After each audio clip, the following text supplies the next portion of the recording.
Aujourd'hui, dans Pédiatime, on accueille Lilia, maman de 2 enfants. Lors de sa deuxième grossesse, elle apprend qu'elle a contracté le cytomégalovirus, ou CMV. Un virus peu connu et pourtant, il s'agit de la première cause d'infection congénitale en France. Que se passe-t-il quand ce virus traverse le placenta et atteint le bébé ? Quels en sont les risques ? Comment vivre avec autant d'incertitudes ? Et existe-t-il des moyens de protection ? Dans cet épisode, Lilia partage son parcours de mère, ses doutes, les mois d'attente, les rendez-vous médicaux, mais aussi son regard lucide, son parcours éclairant et son envie de transmettre des repères utiles à d'autres familles.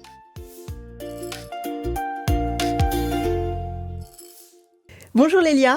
Bonjour Elodie. Alors ça me fait hyper plaisir de te recevoir sur mon podcast parce que déjà on se connaît bien depuis très longtemps, on est amis d'enfance depuis le collège et c'est un petit peu ton histoire qui m'a fait tilt et qui m'a fait envie de faire un podcast pour que les parents soient le plus informés justement sur ce que tu vas nous raconter aujourd'hui. Déjà quelques petits mots, est-ce que tu peux te présenter rapidement ? Oui, alors déjà je suis ravie d'être ici et donc je suis Lélia, j'ai 35 ans et je suis la maman de 2 petits garçons, Lucas 4 ans et demi et Mathéo 2 ans. Ta première grossesse, comment ça s'est passé, la naissance de Lucas, raconte-nous un petit peu tout ça. Alors je suis tombée enceinte assez rapidement, la grossesse s'est bien passée hormis un problème de position du placenta. Placenta accreta ou placenta previa ? Celui-ci. Ouais. Et du coup, sur la fin de la grossesse, j'ai eu beaucoup de saignements, ce qui a déclenché l'accouchement. Et du coup, voilà, ça a été un accouchement un peu compliqué avec une hémorragie. Mais hormis ça, du coup, la grossesse s'est très bien passée. Et est-ce que il est né à terme ou pas, Lucas ? 2 semaines avant le terme, donc à terme. D'accord. Il n'y a pas eu de césarienne ? Parce que c'est vrai, quand des fois, il y a des placenta previa, on fait des césariennes en prévention. Tout à fait. Il y a eu une grosse hémorragie et du coup, elle a hésité jusqu'au dernier moment. Le bloc pour la césarienne était prêt. Mais finalement, non. Accouchement par voie basse. Donc au top. Parfait. Bon, ça c'est super, que ça s'est bien passé. Et ensuite, il a grandi, il va bien. Et à quel moment donc t'es tombée enceinte de Mathéo ? Alors, je suis tombée enceinte de Mathéo. Lucas, il avait 1 an et demi. C'était pas prévu. Enfin, c'était prévu, mais plus tard. Et du coup, voilà, j'ai appris que j'étais enceinte fin mai 2022. À ce moment-là, Lucas, il était gardé comment ? Il était gardé en collectivité. Il était à la crèche depuis ses 10 mois. Et ça se passait bien ? Très bien. Très, très bien. Ça se passait très bien. Bon, il était malade toutes les 2 semaines, mais ça se passait bien. Bon, comme tous les enfants qui vont à la crèche. Exactement. Et il n'avait pas du tout des grosses maladies. Par contre, il n'a pas été infecté ni rien du tout par des maladies comme des bronchiolites sévères ou des méningites. Il n'a rien eu de tout ça. Non. Lui, il n'a jamais fait de bronchiolite, pour le coup. Seulement des rhinos. Par contre, des amygdales, du coup... Importantes. Très importantes. D'après, du coup, l'ORL, il est sur le podium. Mais non, par contre, voilà, pas de complications particulières. Alors, raconte-nous, du coup, la grossesse de Mathéo. Alors, du coup, je tombe enceinte de Mathéo. Je vais consulter la gynécologue pour, du coup, lui annoncer que je suis enceinte. Et elle me fait les premières analyses de grossesse, dont le dépistage pour le CMV, parce que Lucas est gardé... en collectivité. Donc ça, on le rappelle, c'est pas systématique. C'est vrai que c'est pas les recommandations, mais il y a quand même beaucoup de sages-femmes et de gynécologues, même des médecins traitants, qui prescrivent donc le CMV. Et je pense souvent selon le contexte de garde du premier enfant. Exactement. D'autant plus, elle me l'avait quand même fait pour la grossesse de Lucas, parce que j'étais suivie par la même gynécologue, et le CMV était revenu négatif. Donc j'étais pas immunisée. Mais tu l'as pas fait en amont de la deuxième grossesse, parce qu'en plus, t'es tombée un peu plus rapidement enceinte que prévu. Exactement. Alors, d'ailleurs, petite info là-dessus, en fait, j'avais quand même fait des analyses, parce que j'avais été voir une généraliste pour un rhume à un moment donné, et une consultation normale, et je savais que j'allais vouloir tomber enceinte dans les prochains mois, bon, pas aussi rapidement, et je lui avais demandé du coup quand même de me faire un bilan. Mais pas le CMV du coup. Et elle avait pas fait le CMV. Ouais. Normal, à ce moment-là, c'est pas dans les recos, hein. Exactement. Ça reste de l'argent, de la sécurité sociale. Et alors, raconte-nous le parcours. Alors du coup, le laboratoire qui m'appelle, qui me dit que le CMV est ressorti positif et que ça pourrait être une primo-infection. Est-ce que tu sais ce que ça voulait dire, toi, ou pas ? Alors, je connaissais le CMV parce que ma sœur est médecin. Donc, on en avait discuté. Pour la première grossesse, j'ai été informée qu'il fallait faire attention à certaines choses, mais pas plus que ça. Et j'étais pas au courant des conséquences que ça pouvait avoir. On le rappelle, le CMV, donc cytomégalovirus, c'est un virus de la famille herpès et qui est à la fois asymptomatique en fait chez les personnes adultes, même chez les enfants, ça donne souvent des petits rhumes, mais pendant la grossesse, ça peut être très grave pour le fœtus et même pour l'enfant à naître plus tard avec des complications assez importantes. À ce moment-là, quand le laboratoire t'appelle, il te dit qu'il faut peut-être faire l'avidité pour dater, parce que ça dépend à quel moment arrive l'infection lors de cette grossesse. Exactement. Alors, c'est pas eux qui vont me le dire directement. En fait, ils me disent il faut que vous consultiez votre gynécologue. J'envoie un message à ma gynécologue qui me dit tout de suite venez au cabinet. Et en fait, elle m'explique, elle me dit je vais vous orienter vers un de mes confrères qui est spécialisé dans les maladies infectieuses durant la grossesse. Il était à l'hôpital Louis Mourier. À Colombes. Tout à fait. Et à ce moment-là, j'ai un rendez-vous début juillet avec ce professeur et qui me commence un peu à m'expliquer voilà, un peu le CMV, ce que c'est, les conséquences, etc. Et complètement, il me dit, il faut qu'on sache à quel moment vous avez été infecté pour savoir ce que ça peut engendrer. Donc là, on demande une recherche d'avidité au laboratoire. 2 questions temporellement par rapport à la prise de sang que tu avais faite. C'était combien de temps après ce rendez-vous ? Ça devait y avoir 2-3 semaines d'écart. 2 semaines d'écart, je pense. Ah, ils n'ont pas fait plus rapproché, d'accord ? Non. Parce que, pour la petite histoire, moi aussi, j'ai eu l'histoire de l'infection. Enfin, j'ai été relevée positive et en fait, on ne savait pas, mais j'ai eu les avidités en 5 jours. Donc, c'est à part le laboratoire. Donc, c'est vrai que comme la prise en charge est très différente d'une personne à l'autre, puisque ça a l'air pas d'être très carré dans les recommandations. Donc, ça dépend de quel médecin adresse à qui. Comme c'était très suspect, peut-être que ce soit directement pendant le premier trimestre de grossesse. C'est peut-être pour ça qu'ils sont allés directement voir le professeur à Louis Mourier. Tout à fait. Oui, je pense qu'il y a dû avoir... Voilà. Mais c'est vrai qu'il y a eu un laps de temps. Et d'ailleurs, il me dit, au moment où j'ai ce premier rendez-vous, il me dit, on va attendre de voir voilà, les résultats de la recherche d'avidité. Mais peut-être, il commence à me parler du traitement, déjà. Ah, le traitement. Donc voilà. ça, on va en reparler un petit peu plus tard. Tout à fait. Et est-ce que tu es tombée enceinte quand ? Parce que ça, c'était début juillet. Tu es tombée enceinte quoi ? Début mai ? Alors, je suis tombée enceinte, je crois, fin avril. J'ai su que j'étais enceinte fin mai. D'accord. Voilà. Donc, ça faisait, 2 mois, en tout cas, de grossesse. Oui, 1 mois et demi. Et est-ce que tu avais des symptômes ? Tu avais eu un rhume comme d'habitude à ce moment-là ? Tu t'es peut-être dit, je l'ai vraiment eu, le CMV ? Exactement. Parce que du coup, a posteriori, j'ai réfléchi et il y a 2 choses qui m'ont interpellée. Déjà, on avait été consulté pour Luca. Alors, je ne sais plus exactement pourquoi. Et elle avait regardé, et la généraliste, du coup, parce que c'est une généraliste du coup qui s'en occupe, elle avait regardé ses ongles et ses ongles étaient dédoublés. Ouais. Et elle me dit, ah, j'ai déjà vu ça comme symptôme du CMV. Mais comme ça, enfin, à ce moment-là, je sais même pas si je savais que j'étais enceinte. Bon, j'avais jamais entendu parler de ça. Bon, souvent, c'est après le pied-main-bouche. En effet, on a des ongles qui s'effritent et en fait, ça peut être lié aussi à d'autres virus. Alors, plus ou moins le CMV, mais en tout cas, elle avait évoqué qu'il y avait un virus qui était passé par là, quoi. Exactement. Et je me rappelle, du coup, ensuite avoir fait un épisode de fièvre inexpliquée mi-mai. Ah oui, donc c'était vraiment au tout début de la grossesse. Tu rencontres ce professeur, il te parle d'avidité, donc pour voir si l'infection était ancienne ou pas, est-ce qu'elle datait de plus de 4 mois, parce que c'est ça un peu le cut-off. Et tu as les résultats en combien de temps ? Et qu'est-ce qui t'explique sur les conséquences possibles de l'infection qui passe pour le fœtus au premier trimestre ? Alors, les résultats, je crois que je les ai eus assez rapidement, mais du coup, on a refixé un autre rendez-vous qui était 2 semaines après. Donc, je l'ai revu 2 semaines après. Et c'est là qu'il a examiné les résultats et il m'a dit, voilà, la probabilité, je pense que vous l'avez attrapé premier mois de grossesse.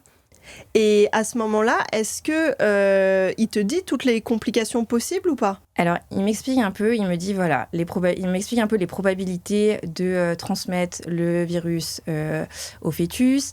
Il me dit que le premier trimestre, c'est critique. Du coup, c'est le moment en fait où c'est le pire moment pour avoir contracté le CMV. Et par contre, donc il me parle des conséquences. Il me dit que ça peut avoir des conséquences sur son développement cérébral. Il m'explique que c'est un virus qui peut rester, voilà, qui peut ne pas se déclarer et qui peut se déclarer à tout moment dans la grossesse jusqu'à la fin.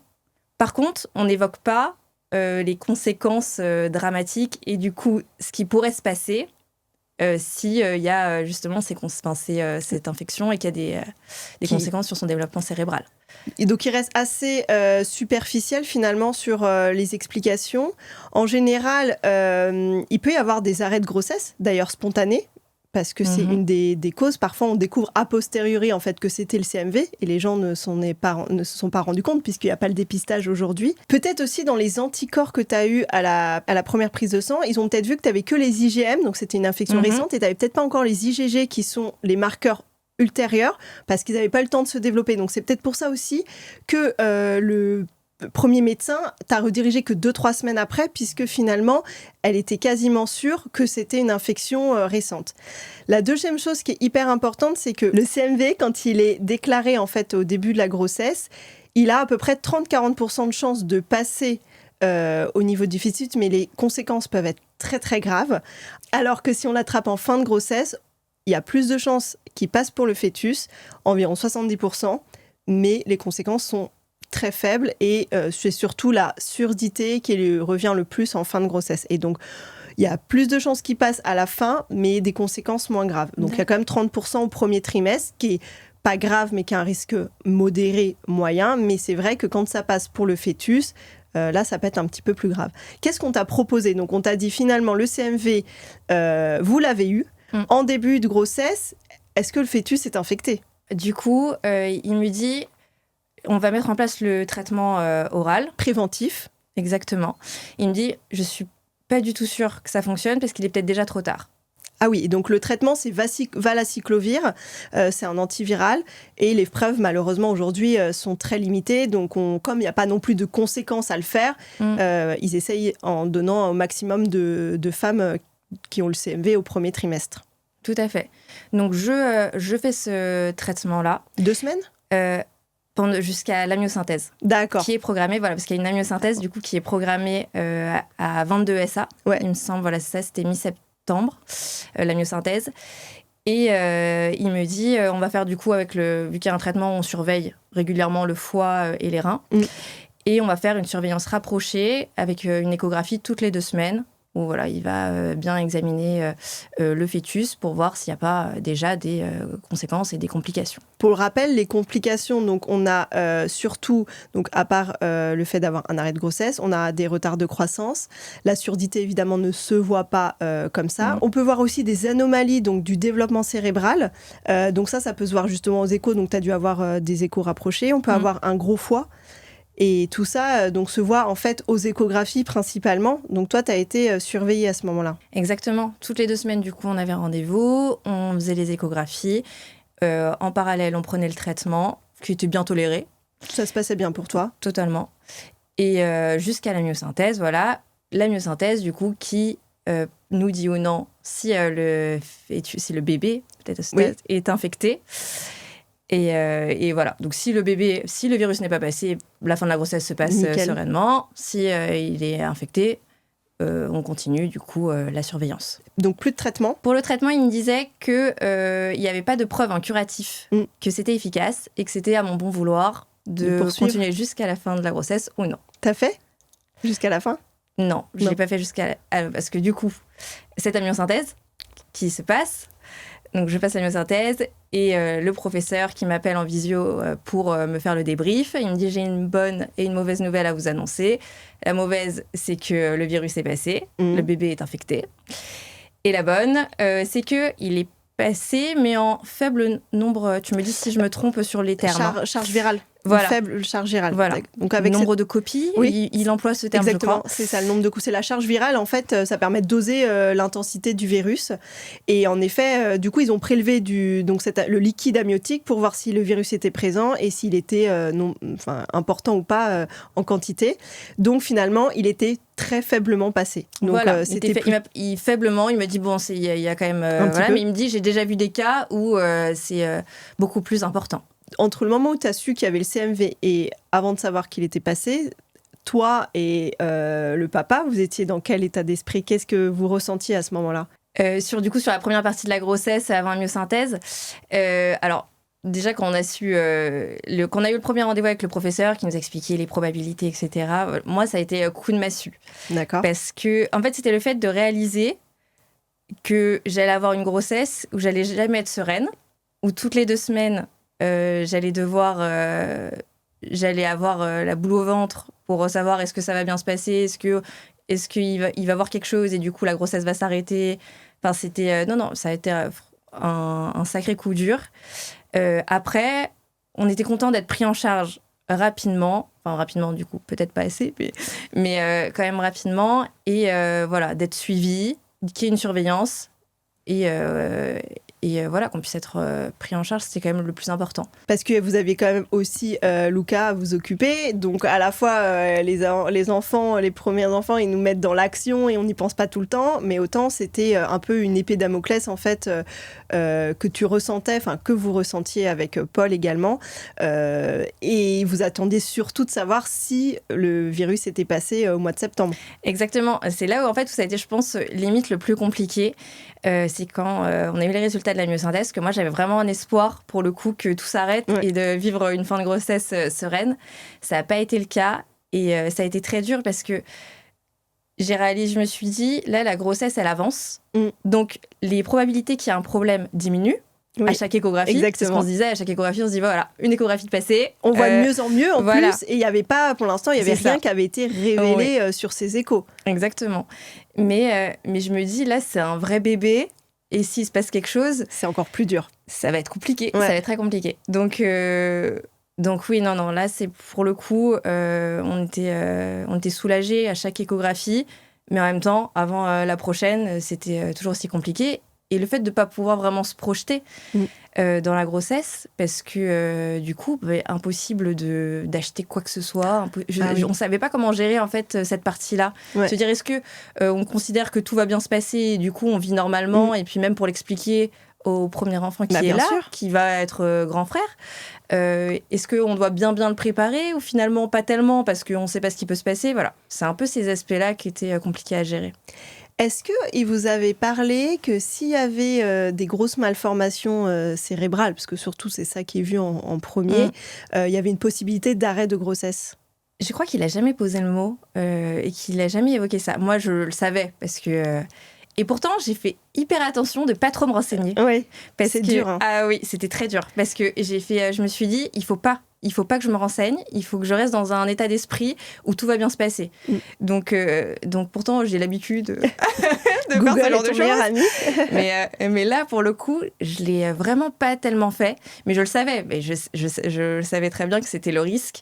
Et je crois que j'avais pas envie de te poser la question. Et voilà. Et je pense qu'il l'a pas évoqué parce que il s'est dit, tant que ça va bien, on va pas parler des choses En fait, tu as négatives. dû faire en même temps l'écho du deuxième trimestre en même temps que la myosynthèse. Et l'écho du deuxième trimestre, qui est quand même celle de la morphologie, était quand même très rassurante. Donc en fait, je pense qu'il n'a pas évoqué cette possibilité parce que, a priori, tout allait bien. Exactement. À part la surdité qui est le risque, on va en reparler, qui est le plus persistant, mais qui est invisible en fait aux échographies et de toute façon entre guillemets on fait pas une IMG pour une surdité donc c'est pour ça que je pense que comme ça se passait bien il vous avait pas évoqué donc ça c'était plutôt vraiment je pense à partir de la deuxième écho vous avez dû être soulagé même si c'était passé en faible nombre de plus avoir des grosses malformations qui allaient apparaître même si le contrôle devait être quand même très strict. Voilà.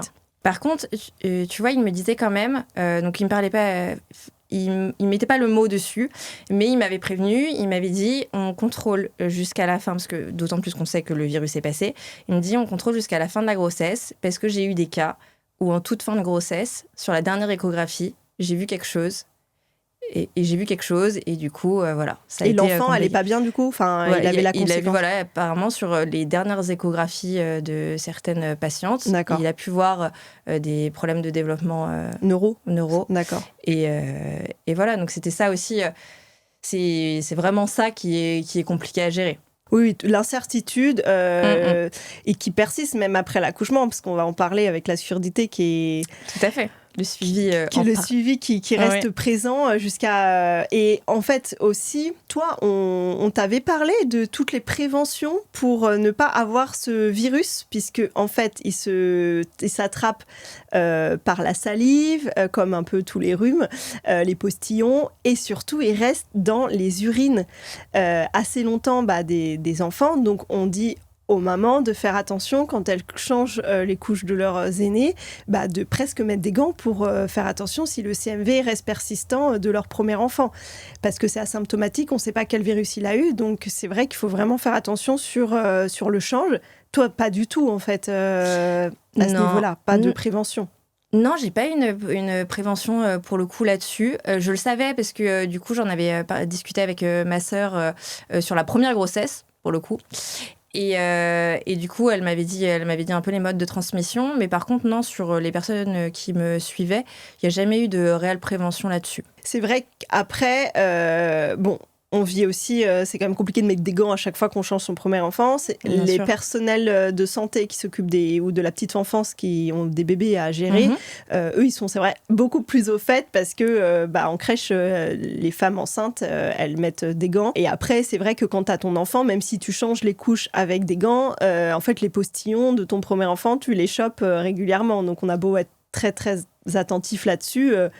On est souvent infecté quand même si son premier enfant, enfin si ça vient de l'enfant en fait, et que c'est pas, même si à l'époque il y avait quand même les masques, on met pas de masque aux enfants, donc c'est vrai que la transmission est très très importante avec son propre enfant. Oui, complètement. Mais c'est vrai que je me dis c'est dommage quand même que qu'il n'y ait pas plus, enfin voilà, juste au moment où on sait, après c'est pas encore une fois, vu que c'est pas systématiquement dépisté, on va pas commencer à faire de la prévention sur quelque chose qui est pas forcément dépisté, mais à partir du moment où peut-être ça sera systématiquement dépisté, au moins qu'il y ait une note aussi peut-être pour rappeler les bons gestes, les choses à éviter, etc., surtout pour les mamans qui peuvent être potentiellement concernées. Par exemple, lécher la cuillère de son enfant après parce qu'il a pas fini son pot ou quoi, ou finir son assiette, ça c'est vraiment contre-indiqué quand on est enceinte, quoi.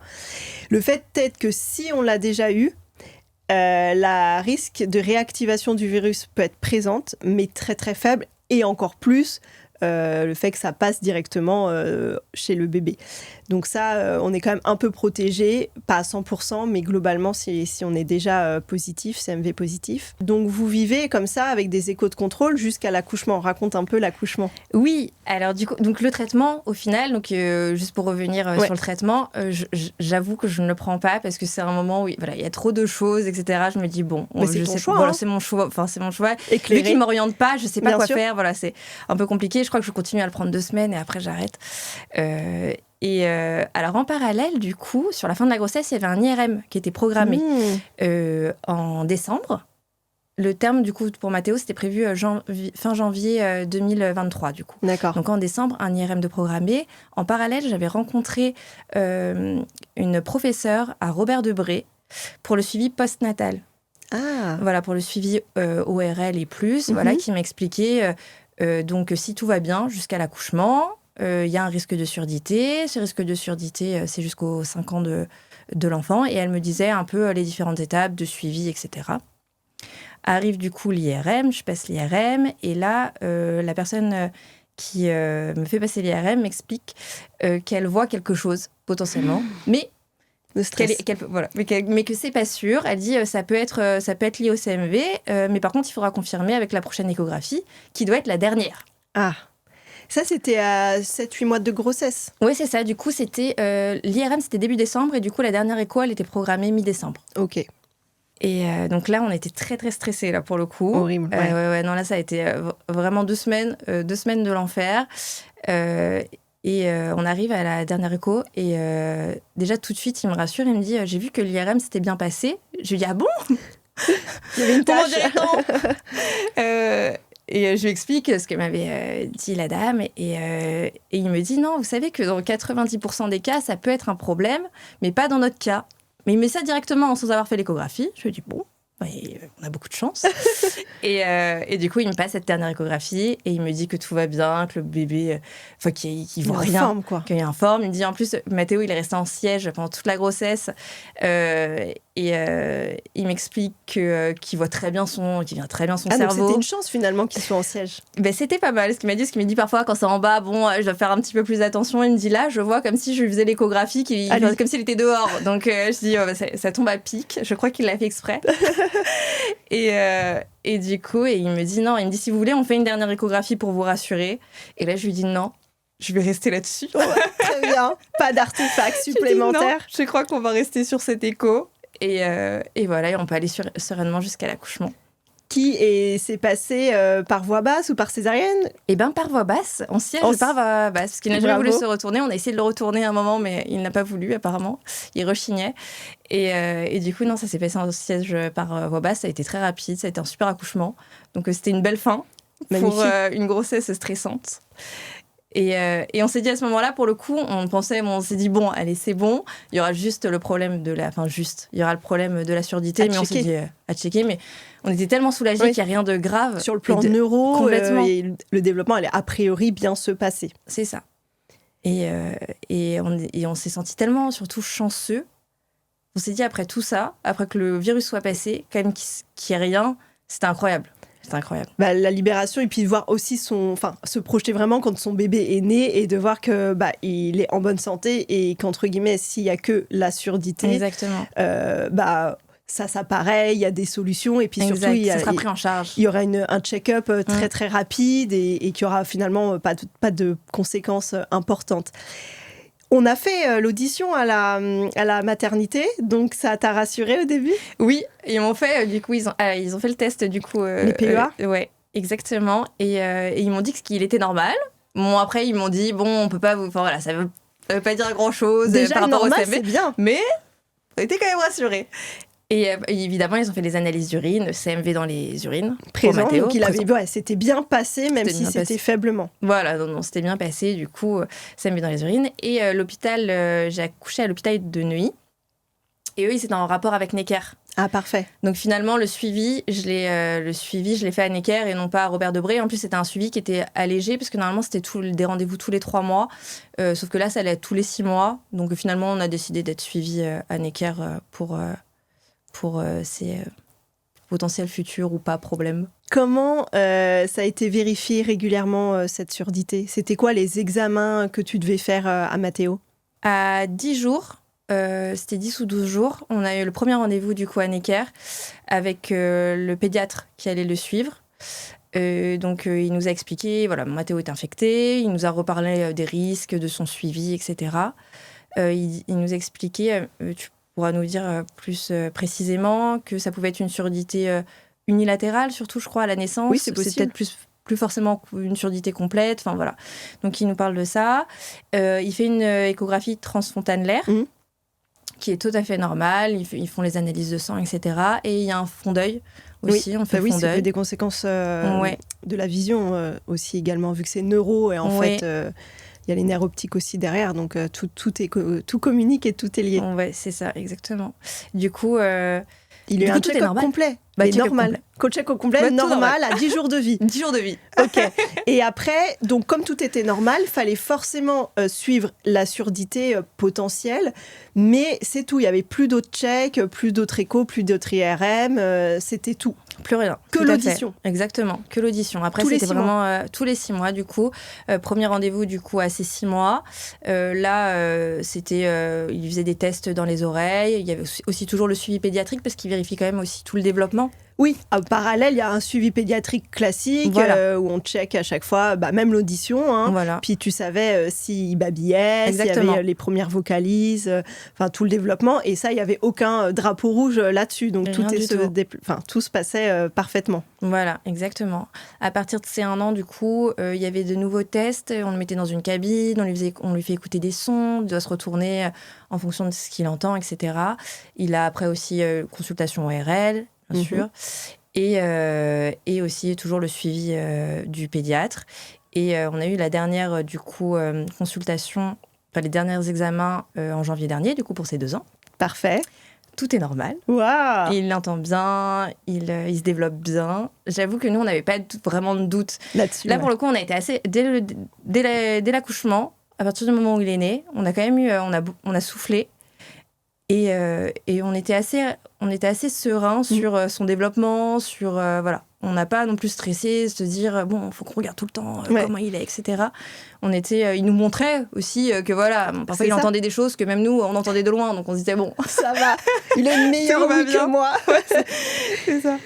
Et puis avec, je pense aussi, Luca, ça se passait hyper bien. Oui. Ils jouaient ensemble, il y avait beaucoup d'interactions. Il y avait un développement que tu pouvais, entre guillemets, comparer, même s'il ne faut pas forcément faire la comparaison entre deux enfants, mais ça se déroulait bien. Exactement. Et les rendez-vous qui se passaient, et c'est vrai que du coup, pour vous, ce que tu disais, la surdité, c'était vraiment quelque chose de secondaire et que c'était pas si grave que ça, même si à un moment donné, ça persistait. Du coup, ça a été allégé, comme il a 2 ans. Oui, comme il a 2 ans et que tout va bien, il nous a dit on fait un rendez-vous que dans 1 an.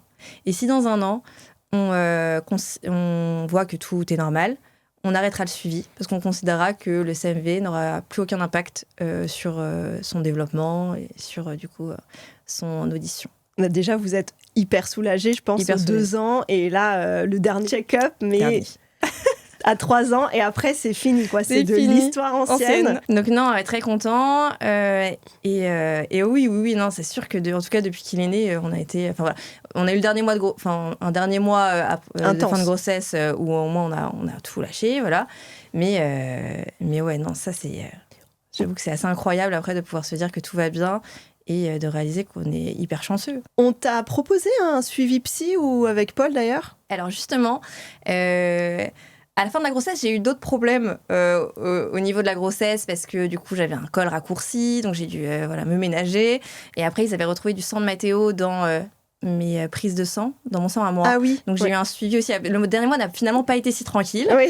J'allais à l'hôpital hyper régulièrement, etc. Et à ce moment-là, le personnel de l'hôpital me dit ça fait un peu beaucoup là pour la grossesse. Elle me dit le CMV c'est quand même déjà très compliqué. Plus là ce qui se passe, est-ce que vous voulez pas faire un suivi psychologique ? Mais en fait, j'avoue que moi j'ai eu un rejet à ce moment-là de me dire je vais déjà tellement à l'hôpital, je consulte tellement actuellement que je me voyais pas rajouter quelque chose à ce moment-là. Et peut-être que c'était pas que j'aurais dû, en tout cas, parce que a posteriori, je me dis j'aurais peut-être eu besoin quand même parfois d'exprimer certaines choses ou pas. Mais en même temps, ça s'est tellement bien passé à la fin que voilà, ça a pris le dessus sur tout. Et puis on n'est tellement pas à plaindre. Et t'es bien entourée aussi. Hyper bien. Parce qu'en fait, peut-être que tu parlais de ça librement à ta sœur qui est médecin, ta famille, avec ton conjoint, etc., avec tes amis aussi. Donc peut-être que tu faisais un peu ta psychothérapie, même si parfois c'est pas conseillé tout seul, mais ça te libérait en tout cas des tensions, en tout cas psychologiques que tu avais. Exactement. Je pense aussi, mais ça doit être exactement ça, c'est le fait d'avoir été bien entourée. C'est vrai que ma famille, ils ont été incroyables. Ma sœur, n'en parlons pas. Mais du coup, oui, de pouvoir quand même exprimer, voilà, et puis qu'ils comprennent, voilà, voilà.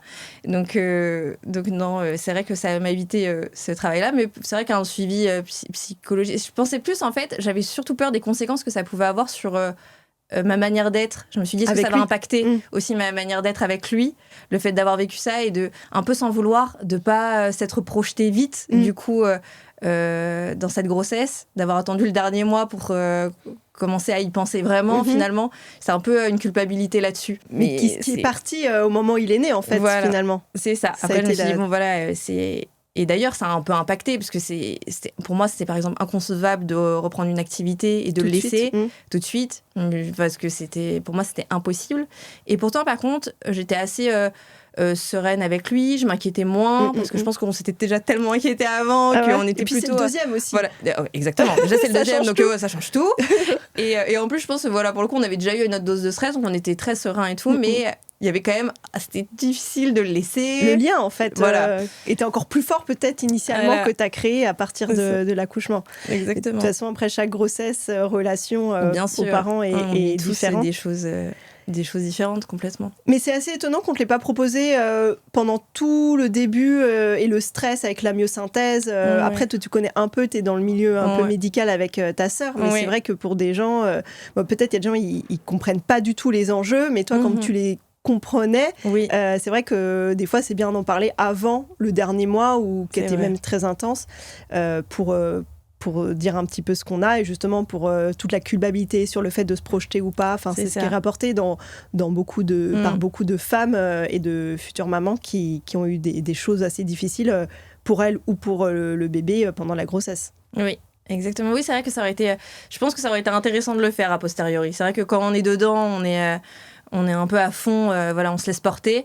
Mais c'est vrai que voilà. Mais après, il y a en tout cas, la prise en charge médicale a été super, surtout le long de Vous avez bien été entourés. On a été bien entourés. Et le fait aussi que ce soit rassurant à chaque consulte. Exactement. Que ce soit bien suivi, que tout soit orienté, même sur le post-natal, qu'on dit voilà, bon, il y a ça, hop, on vous envoie là. C'est quand même bien pris en charge et ça, c'est rassurant pour nous, qu'on ne soit pas là appelé à essayer d'avoir des rendez-vous.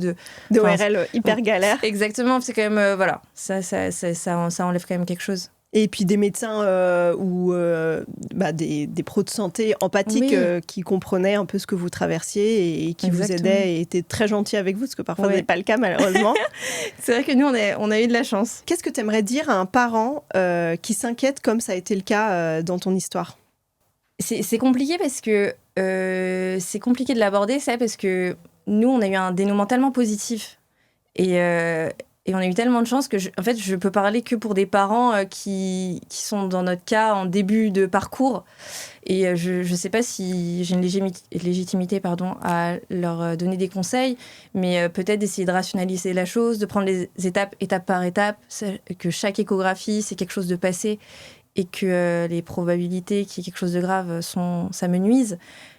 Mais encore une fois, il peut tellement se passer des choses que je ne pourrais jamais imaginer ce que ça peut produire. Enfin, voilà. Dans la version négative avec le CMV. Il y a des groupes Facebook, les réseaux, etc. Toi, tu as été renseignée là-dessus ou pas du tout ? Non. J'avoue, il y a des groupes assez importants, mais c'est vrai qu'à la fois, il y a des histoires positives, mais il y a des histoires un peu dramatiques aussi avec le CMV. Donc, est-ce que les parents qui vivent ça ont envie de se mettre dans ces groupes c'est aléatoire, c'est vraiment au bon ressenti. À la fois, ça peut aider énormément. À la fois, ça peut aussi plomber l'ambiance. Peut-être que toi, vu que l'histoire est magnifique, ton témoignage serait super. Mais si tu avais vu des témoignages dramatiques, ça t'aurait peut-être plongé vraiment dans quelque chose de dépression grave et de mauvaises pensées par rapport à ce qui se passe. Donc, c'est vrai que il y a du plus, il y a du moins bien sur ce genre de réseau. J'ai une dernière question. En tant que parent, comment tu prends soin de toi ? Alors ça, c'est une bonne question. Je pense qu'il faut que je m'occupe plus de moi, d'ailleurs. On va partir en week-end entre filles. Parfait. Je pense que il faut qu'on se fasse quelque chose parce que c'est vrai que là, pour le coup, je ne pense pas trop à moi. Si, j'essaye quand même, mais j'essaye de faire des choses qui me font plaisir, d'être toujours dans un bon état d'esprit. Et voilà. Maintenant, j'essaye d'éviter tout ce qui peut m'apporter de la contrainte. J'essaye de l'écarter et de me focaliser que sur le positif. C'est vrai, depuis la naissance de Mathéo, d'autant plus. Oui, ça joue. Et puis, t'essayes parce que 2 enfants jeunes comme ça, c'est pas facile. Donc, prendre un peu du temps pour toi et pour ton couple, c'est hyper important. Mais un week-end, c'est une excellente idée. Let's go. T'as une amie en Espagne, non ? Oui, on va aller voir. Oui, complètement. Bon, merci beaucoup Lélia pour ce témoignage très positif sur le CMV, même si la grossesse n'a pas été de tout repos pour vous. C'est quand même génial. Mathéo va très bien. On est trop contents. C'est plein d'énergie, cet enfant. Il est vraiment trop chou. Et puis, à bientôt et merci encore. Merci à toi, Élodie. Et à très vite. À très vite. Depuis l'enregistrement de cet épisode, une bonne nouvelle est arrivée. La HAS recommande un dépistage systématique du CMV chez les femmes enceintes dont le statut sérologique est inconnu ou négatif. Merci d'avoir passé ce moment avec nous. Vous trouverez comme toujours tous les liens utiles en description. Et si cet épisode vous a plu, pensez à laisser 5 étoiles, à vous abonner et à partager sur les réseaux, notamment sur le compte d'Octochou. C'est ce qui aide à faire le plus connaître Pediatime. On se retrouve dans 15 jours pour un nouvel épisode, un témoignage fort ou la parole d'un expert engagé. À très vite!